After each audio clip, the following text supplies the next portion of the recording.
위비 같은 데 가면요. 창업하는 사람들한테 그냥 한두 평짜리 공간은 그냥 월세 100만 원만 내면 바로 얻을 수 있어요.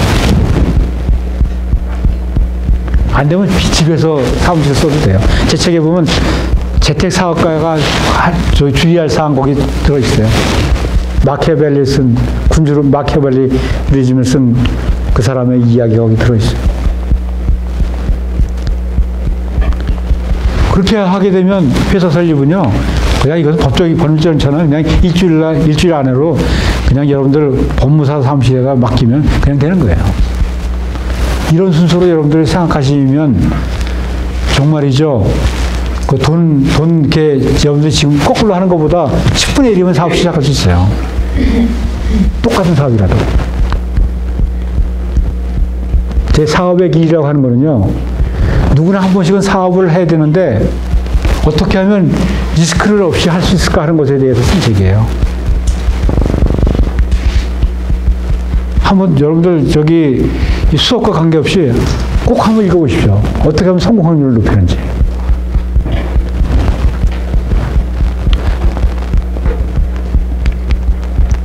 그리고 또 한 가지는 여러분들 자신만의 시간과 공간을 가져야 돼요. 제가 하루에 20kg씩 걷거든요. 저 공간은요, 여의도 광장이 제 공간이에요. 저한테 상담하러 오는 사람들은요, 얼마 필요해? 그럼 30분. 그러면 한 바퀴 도는 거예요. 여의도 광장을. 25분 걸려요. 그 다음에 1시간 필요하다면 2바퀴 도는 거예요. 그러면 들어주고 제 이야기 하는 거예요.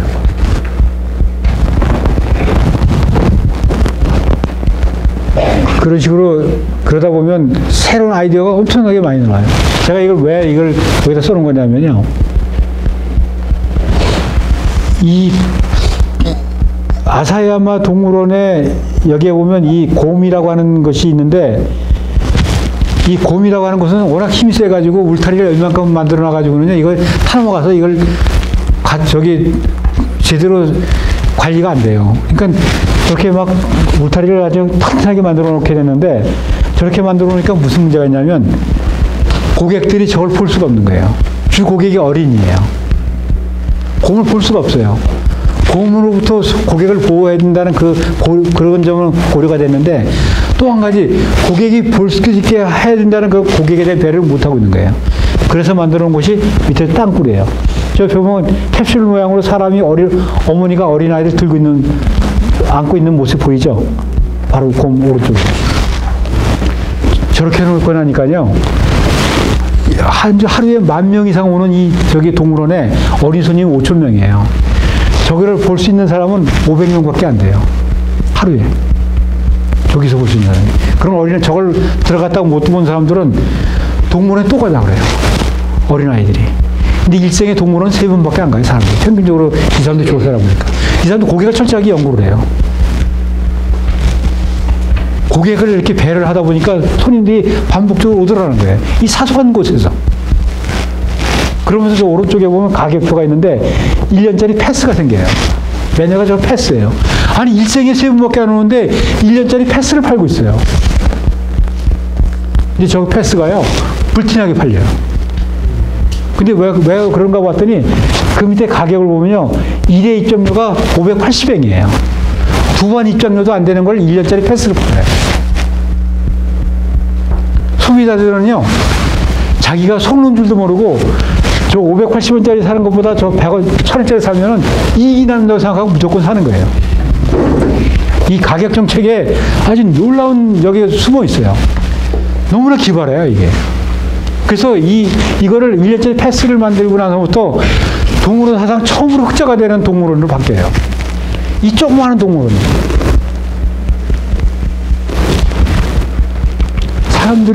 사람의 심리를 연구하고 하는 이 과정에서의 가격 차별화, 제품 차별화, 이런 등등의 것들이 얼마나만큼 힘을 발휘하는지는 이 아사야마 동물원이 보여주고 있어요.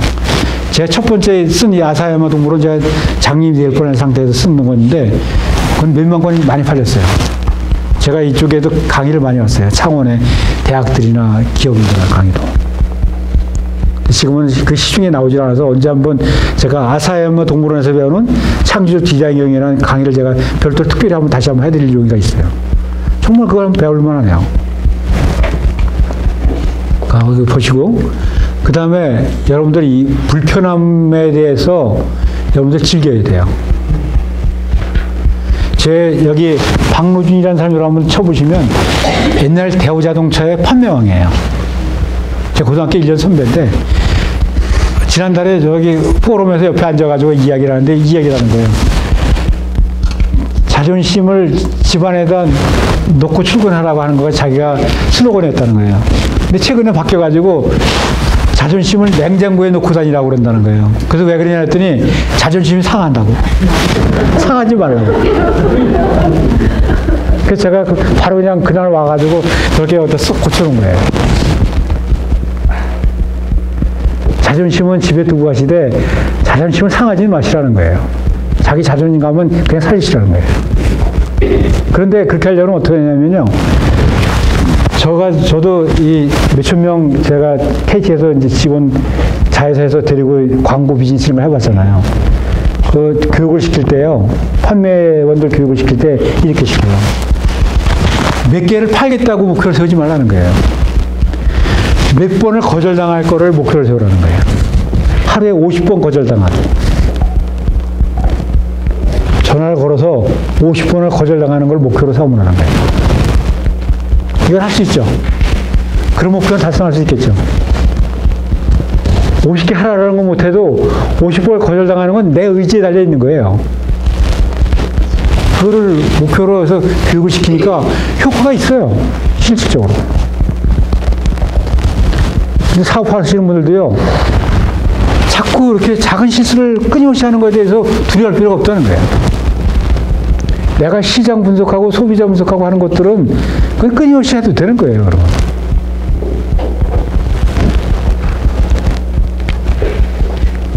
지금부터 제가 사례를 이렇게 들려고 해요.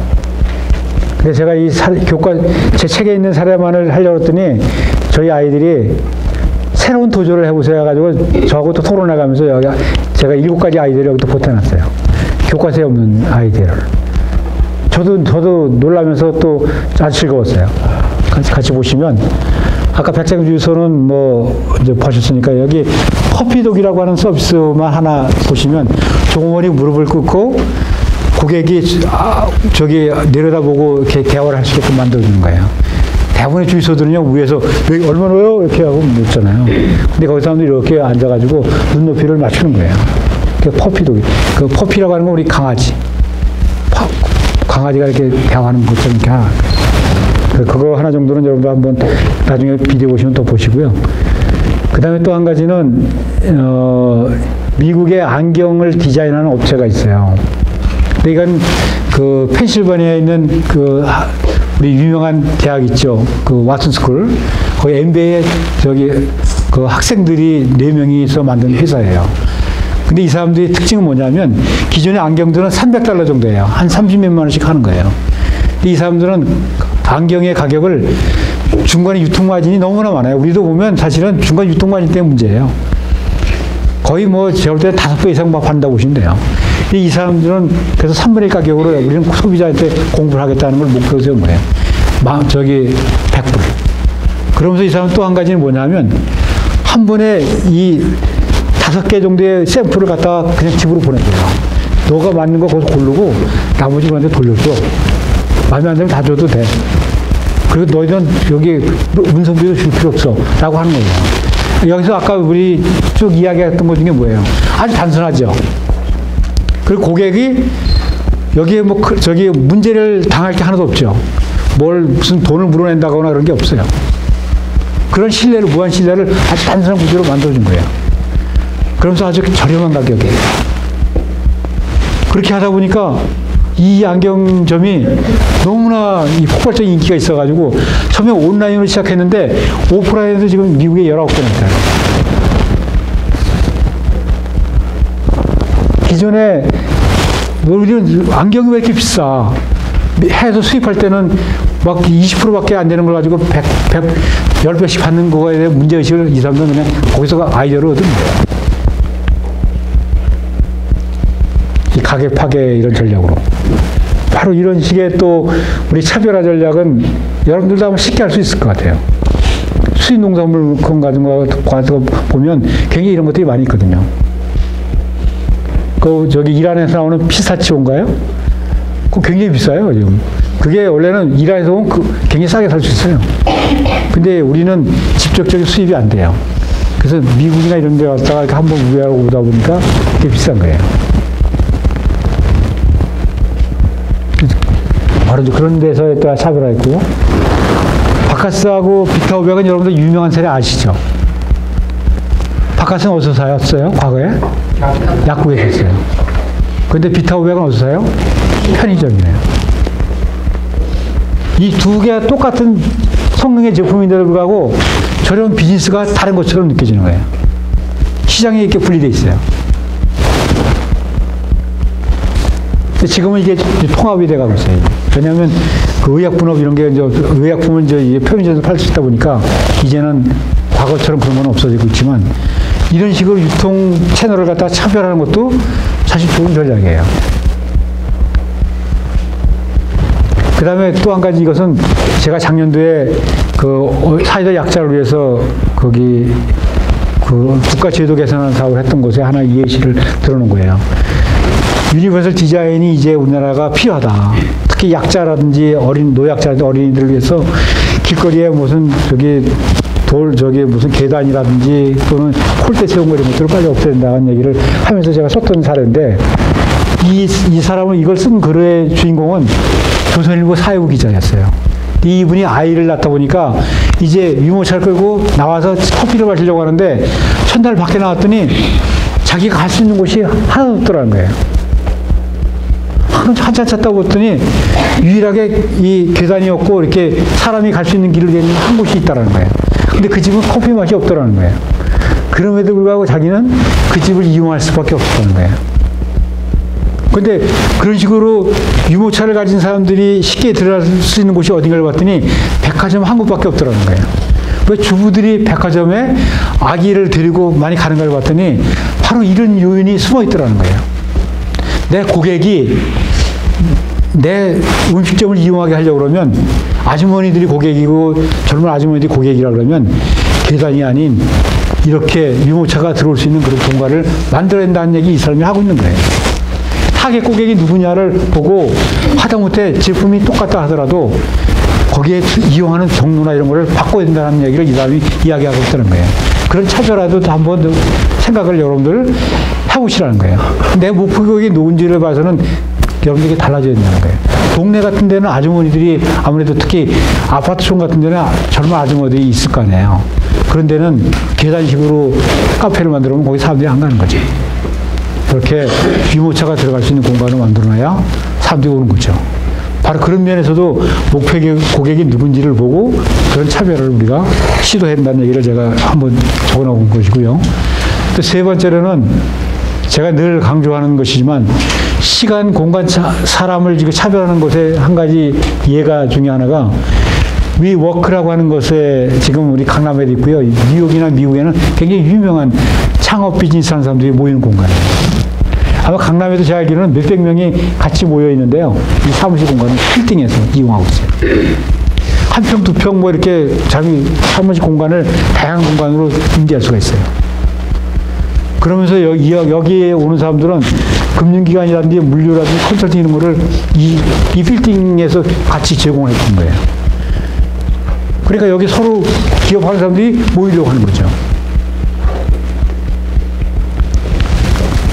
그러면서 자기들끼리 또 파티도 해요. 같이 가족처럼. 저렇게 파티하는 그런 것도 만들어 놓은 것이고요. 그래서 저는 우리 정영주 사장 아까 같이 오면서 저분이 하고 있는 그 지금 복제기라 해야 되죠. 복제기를 이런 데다가 설치할 수 있으면 좋겠다.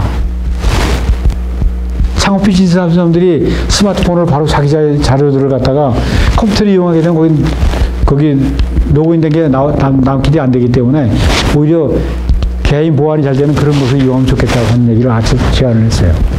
조만간 가실 거죠? 예. 바로 이러한 공간들을 우리가 이제 이 기존의 빌딩에 한 사람만이 하는 그런 비즈니스가 아니라 여러 사람이 같이 공유할 수 있는 그런 개념으로 이거를 공부하는 개념을 바꿔놓는 거예요. 바로 이런 것도 내가 빌딩 주라 그러면 이런 것도 생각을 해볼 필요가 있는 거예요. 임대 요즘은 잘 안 됩니다.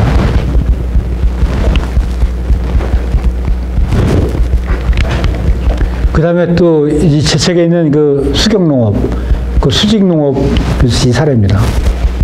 처음에 자기 집에서 7평짜리로 해가지고 양상추를 재배했었는데 그걸 하다 보니까 비즈니스가 잘 돼요. 그래서 그걸 확장해가지고 집에 있는 더 큰 49평으로 해가지고요. 그 지역사회에다가 다 공급을 해주는 거예요. 자기가 직접 바로 생산해가지고. 그래서 이게 성공하고 있는 비즈니스예요. 앞으로 이 도시농업이 이렇게 발전할 겁니다. 여러분들하고는 경쟁 관계예요. 특히 기후변화 이런 것 때문에 문제가 생겨서요. 실내에서 이렇게 이게 수경농업을 하게 되면요. 훨씬 더 미세먼지 이런 거로부터 피해도 최소화하면서 훨씬 더 건강에 좋은 걸 만들어낼 수가 있어요. 이거는 이미 벌써 국내에도 이미 벌써 들어오고 있어요. ICT 활용해가지고 이런 비즈니스가 이미 성공하고 있고요.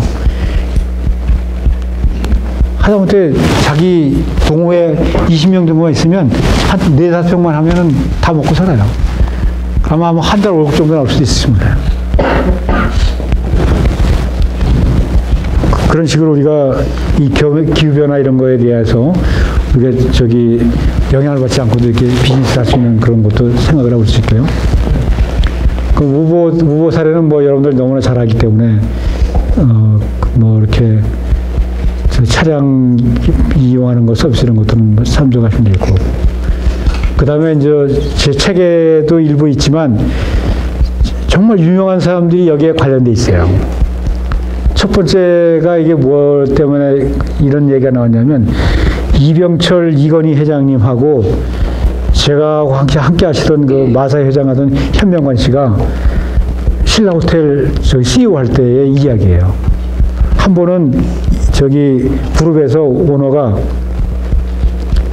리버사이드 호텔을 나보고 인수를 하라는데 우리가 인수를 해야 되는지 안 해야 되는지 CEO인 현명한 회장 당신이 의사결정을 하고라고 얘기를 했던 거예요. 그러고 나서 대화를 하자고. 그런데 현명한 회장은 이 호텔에 대한 업에 대한 개념을 뭘로 가지고 있었냐면요. 고객 숙박 서비스업에 대한 것으로만 가지고 있었던 거예요. 그래서 최고의 손님이 오면 그게 최고의 호텔이라고 생각했던 거예요. 그럼 어떻게 되겠어요? 최고의 서비스와 최고의 시설을 가지고 있으면 된다고 생각했던 거예요. 그런데 리버사이드 호텔을 인수하는 것을 검토를 하려고 했었는데 오너 회장님께서 그거 인수하면 안 된다고 얘기를 하시는 거예요. 그러면서 그분이 하시는 얘기가 대한민국의 호텔에 고객을 받아가지고 흑자나는 호텔 아무 데도 없어 이 사람아. 그렇게 얘기를 하시더라는 거예요. 호텔업은 부동산업이야 이렇게. 그 부동산 땅값이 올라가서 남는 거지 손님 받아가지고 남는 장사가 아니라는 겁니다.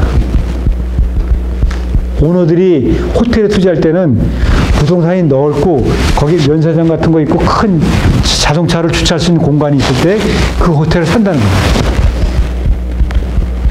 좋은 그룹들의 비즈니스하고 있는 거 보십시오. 거기는 면적이 넓고요. 면세점이 있고요.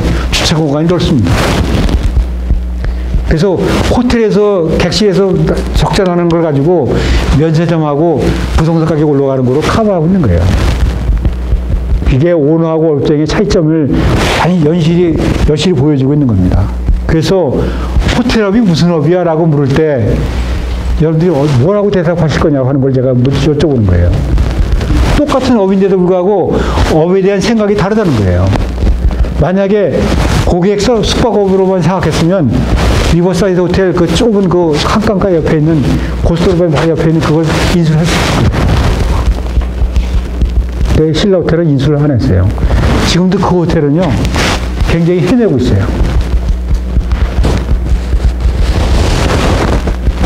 바로 우리가 업이 뭔지에 대해서 늘 생각하는 것이 필요하다는 거예요.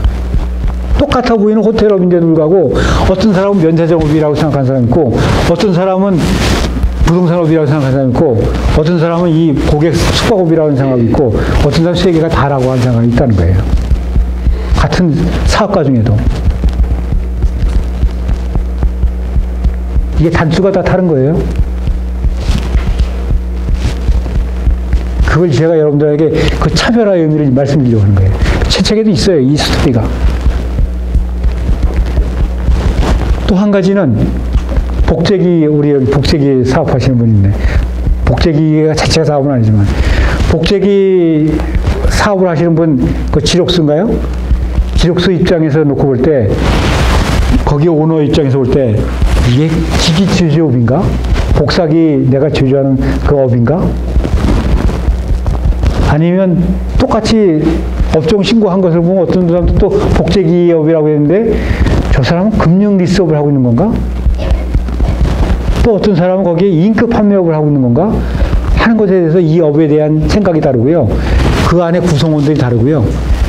저 안에서 돈 버는 게 다르다는 거예요. 그런데 복제기 제조업이라고 하는 사람들은요, 지금은 거의 망했다는 거예요. 망하진 않았을지 몰라도 적자 사업에 면치 못하게 거의 똔똔에 가깝다는 거예요. 실제 돈 버는 사람은 누구냐? 저 잉크 판매업을 하는 사람이 돈 번다는 거예요. 복제기는 그냥 공짜로 주고, 우리가 그냥 줄게. 대신 잉크하고 저거만, 종이만 우리 거 써. 지금 그렇죠? 우리 정 사장님. 네. 업이 그렇다는 거예요. 저걸 빨리 눈을 뜬 사람은 큰 돈 버는 것이고요. 저기 그냥 나는 뭐 그냥 복제기 기계 전공했으니까 복제기만 만들 거야 라고 하는 사람은 계속 적자만 면하지 않게 그냥 겨우겨우 살아간다는 거예요. 대부분 중소기업이 저런 생각이에요. 그 고정관념을 갖지 말라는 거예요. 내 업이 복제기 판매업 제조업이다 하는 것에 대한 고정관념을 갖지 말라는 거예요. 이익이 창출될 수 있으면 내가 그게 업에, 그게 내 업이라고 하는 것으로 바꿔야 된다고, 유연하게. 제가 유연하게가 첫 번째 나온 것 중에 하나가 바로 이 대목에서 얘기하는 거예요. 그 돈 많은 사람들은요, 그 복제기에 저기 당신들 내가 사가지고 내가 그걸 리스할게. 호텔 같은 거 내가 공급해줄게. 그 나한테 복제기한테 팔아. 그래가지고 그 사람은 자기가 깔아주고서 그 리스 받는 거예요. 거기 한 수 위인데 그 한 수 더 위는 저 잉크 판매업 하는 사람이에요. 그래서 저기 기는 놈에 걷는 놈이 있고 그 위에 나는 놈이 있네요. 내 업을 지금 어떤 업을 하고 있는데 내 걸 가지고 거기에서 나는 기고 있는데 거기서 걷고 있는 사람이 있는지 날고 있는 사람이 있는지를 한번 보시라는 거예요. 그러면 그 안에서도 새로운 혁신이 일어날 수 있는 거예요. 나중에 그냥 개별적으로 여러분들에게 제가 문자로 보내면 그건 제가 자문해 줄 수 있을 것 같고요. 그 다음에 마사회가 무슨 업인가라고 하는 것 때문에 우리 송인방 교수님하고 저는 혁신자문위원단에 저기 2년 동안 같이 가면서 신랄하게 토론도 많이 했었어요. 그 사람들은 초반에 이 경마하는 것에만 관심이 있었어요. 제가 하고 있던 그 혁신자문단에 가가지고 바꾸는 게 힐링 서비스업 내지는 엔터테인먼트업으로 거의 반은 바꾸는 거예요. 경마공원에 가보니까 어떻습니까? 정 사장님 오늘 너무 많이 답변하시던데. 데이트 장소더라고요. 그러니까 네, 그 면적도 넓지만 뭐 공원도 이미 조성이 굉장히 잘 돼 있고 놀이시설도 잘 돼 있고 뭐 녹지 조성도 굉장히 잘 돼 있고 뭐 주차도 굉장히 편하고 네, 거기는 실제로 지금 그래서 저는 이제 거기를 원장님하고 한번 가본 게 유일한데 다른 분들은 실제로 데이트 코스로도 많이 다니시고 예, 가족끼리도 많이 다니시고 그렇게 활용이 되고 있더라고요. 그래서 이 사람들은 경마 도박하고 말 사육에만 국한되어 있던 것을 갖다가 업의 개념을 혁신을 한 거예요. 저하고 현명가 회장이 제일 먼저 한 게 업의 혁신을 가져오자라고 했던 거예요. 그게 바로 저기 힐링 서비스나 엔터테인먼트업으로 바꾸는 혁신을 시작한 거예요. 바로 이러한 업의 개념을 우리가 바꾸는 거 하나만으로도 엄청난 변화가 온다는 거예요. 그 다음에 또 한 가지는 이 처음에 이 업체 같은 경우는 지금 그 이 업체가 지금 그 펜톤이라고 하는 이 업체는 기본적으로는요, 이게 인쇄 업체였다는 거예요. 인쇄도 하다 보면 어떤 데는 그냥 단순히 그냥 저기 백색 프린터만 해주는 데도 있지만 뭐 1도, 그다음에 2도, 3도 해가지고 이렇게 다양한 색상의 이 책들을 만들어내는 업체들이 있잖아요. 근데 그 중에서 이 업체는 이 색깔에 관한 최고의 업체로 바뀐 거예요. 자기나 계속 연구를 하면서, 인쇄업을 하면서. 그러면서 이제 이 업체가 이 디자이너들에게 필요한 모든 그 색깔을 갖다가 담아주는 그 책을 냈어요. 그래서 디자이너도 이 회사 책을 칼럼을 갖다가 누구나 다 찾아본다는 거예요. 그렇게 하다 보니까 또 다음 단계로 벨기에에다가 호텔을 졌는데 호텔의 색깔을 갖다가 다양하게 색을 입혀가지고 명품 호텔을 바꿔놨어요. 그러니까 색과 관련된 건 이 업체가 누구하고도 이제 협력을 할 수 있는 그런 사람들을 바뀐 거예요. 인쇄업이에요. 그러나 세계관은 어느 출판사하고 다른 자기네만의 특장과 최고의 그 기술과 노하우를 가지고 있는 거예요. 그러다 보니까 그거 가지고 파생돼가지고 세계 관련된 건 누구나하고도 이렇게 협력을 할 수 있는 그런 공간을 만들어낸 거예요. 그러니까 자기만의 이렇게 독특한 거를, 이게 인쇄업입니까? 인쇄업인 것 같은데 이 사람들은 그 한 단계 뛰어넘어서 색채 전문 기업이라고 하는 그 컨셉을 만들어낸 거예요. 나만의 유일한 걸 만드는 거예요. 기존에 하고 있는 것들을 우리가 한번 돌아다보고 같은 경쟁자가 많더라도 나만의 독특한 어떤 걸 만들어내는 그런 노력들을 했으면 좋겠다는 것이고요. 또 한 가지는 이게 그 나의 그 프렌치라고 하는 그런 용어인데요. 오레 프렌치라고 하는, 오레노 프렌치라고 하는 프랑스 레스토랑이에요. 놀라운 것은 69세에 은퇴한 사람이에요. 이건 부고프라고 하는 창업을 했던 사람인데, 일본인인데 69세에 창업을 했는데 대성공을 했어요. 근데 이 사람이 가지고 있는 기존의 어떤 고정관념을 파괴하게 돼요.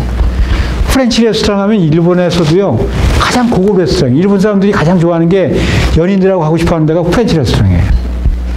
비싸요. 가격이 첫 번째로. 첫 인상이 이건 몇만 엔 이상을 줘야만 먹을 수 있다고 하는 첫 번째 그런 인상이 있고요.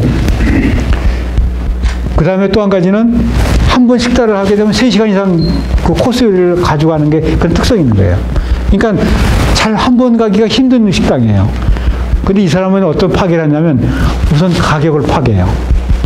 그 다음에 그래서 가격을 파괴하려고 하기 위해서는 뭐가 필요하냐면 3시간 이상을 이용하던 것을 한두 시간 내에 끝내게 만들어요. 모든 사람은 서서 먹어야 된다. 대시간 2시간 이상 하면 안 된다 하는 원칙을 만들어요.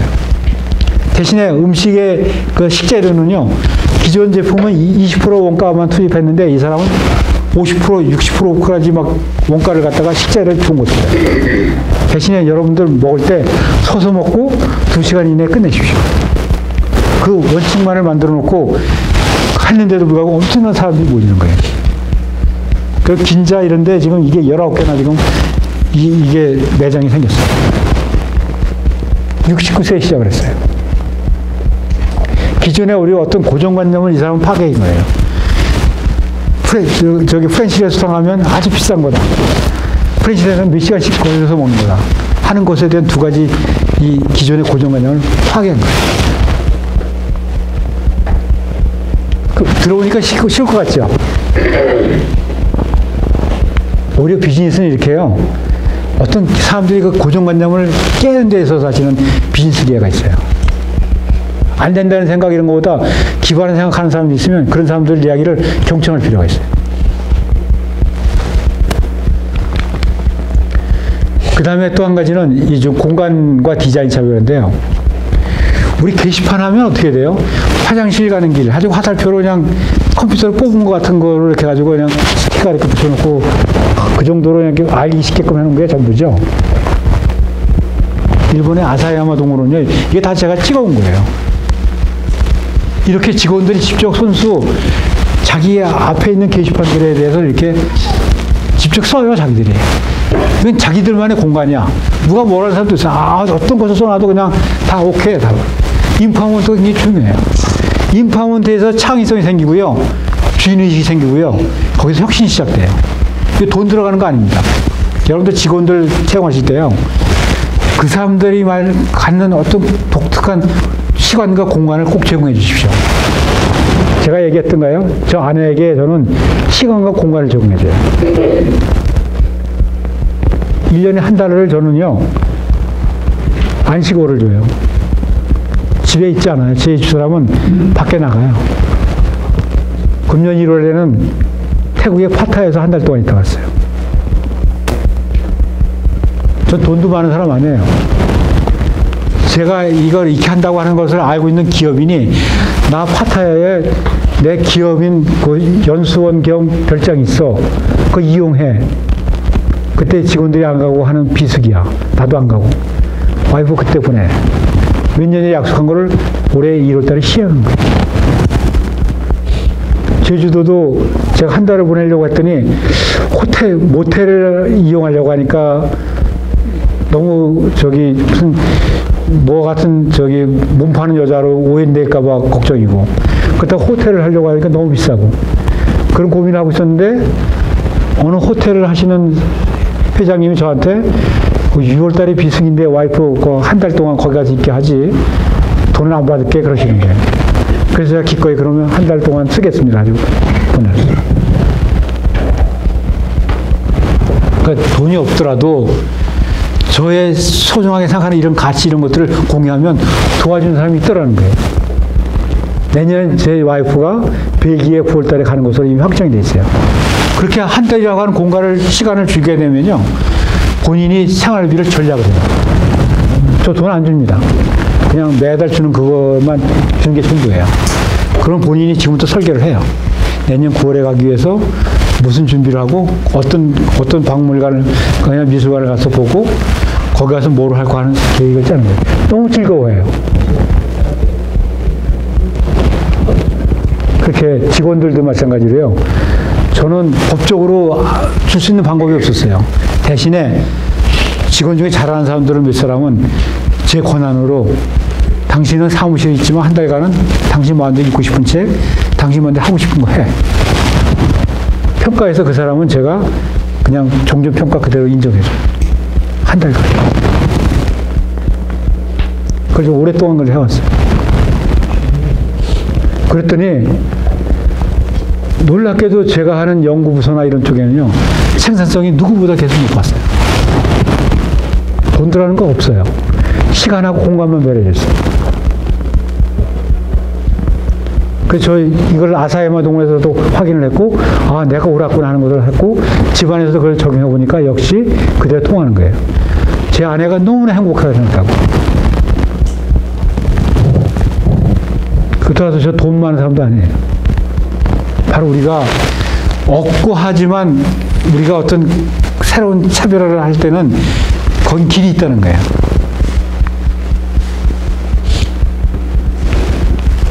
이럴 때 여자들은 박수 치던데. 남자들은 그냥 이렇게.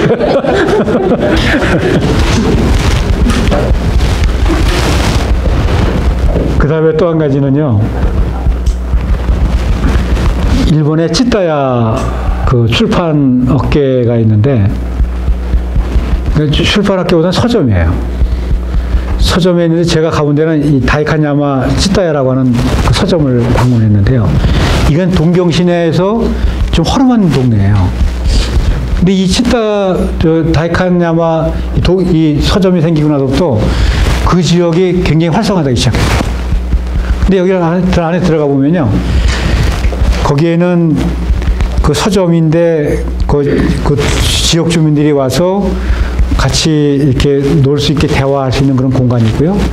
또 그 한쪽에 카페도 있고요. 또 안에 또 레스토랑도 있고요.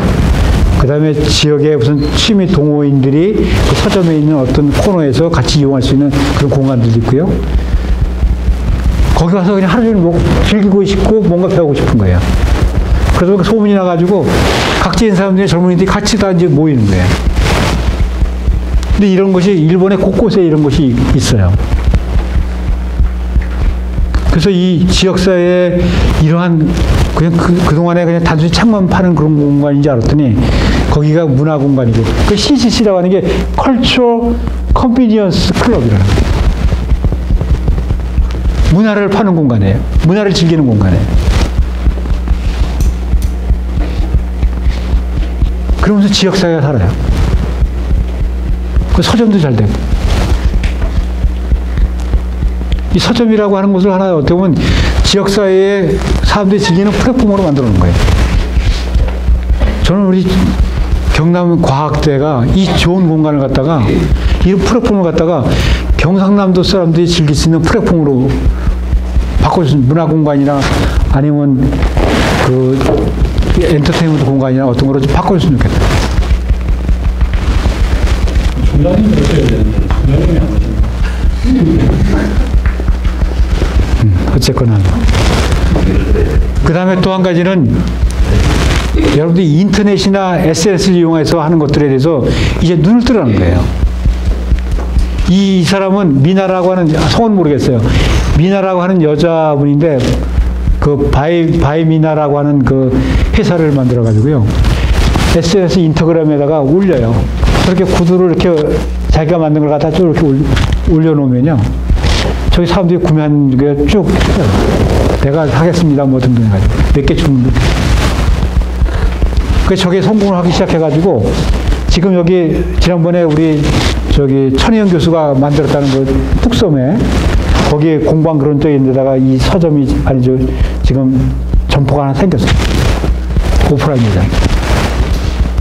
엄청나게 돈을 벌고 있어요. 그 인터그램이라고 하는 그 공간을 자기의 어떤 제품을 홍보하는 그런 공간 개념으로 활용한 거예요. SNS로. 그 SNS에 여러분들이 이용하는 거 이런 것들, 그 페이스북이든